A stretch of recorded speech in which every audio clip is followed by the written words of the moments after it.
pagsamba ni Job sa kanyang Diyos. Mahirap, totoo lang po, napakahirap na sumamba sa Diyos kapag may problema ka. Pag ikay walang-wala, pag dipit na dipit ka.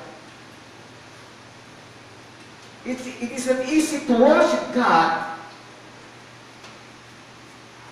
kapag wala kang pambayad sa mga bayarin. Kapag may karamdaman ka, mahirap sumamba sa Diyos.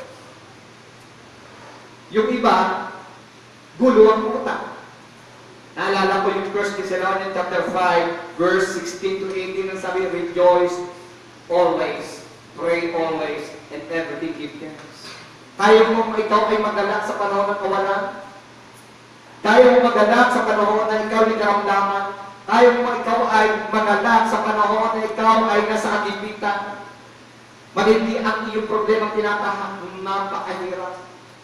Tapos pray always, and everything give thanks. Sa lahat ng bagay tayo magpasalamat sa Diyos. Napakahirap na gawin. Tayo po sa buhay po natin. Dapat tayo, huwag nang limas. Huwag nang libas. Huwag na siyang limas.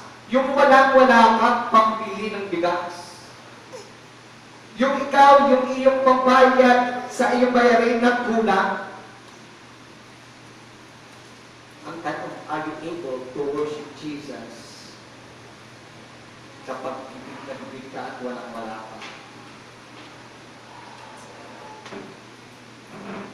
This is one of the most difficult tasks of the faith life. Napakahirap, hindi na madali na sumamba sa Diyos kapag ipit ka. Yes, madali na mag-worship sa Panginoon kapag bayad na ang lahat ng bayarin. Napakadaling sumamba sa Diyos kapag blessed na blessed ka. Tama mo ba?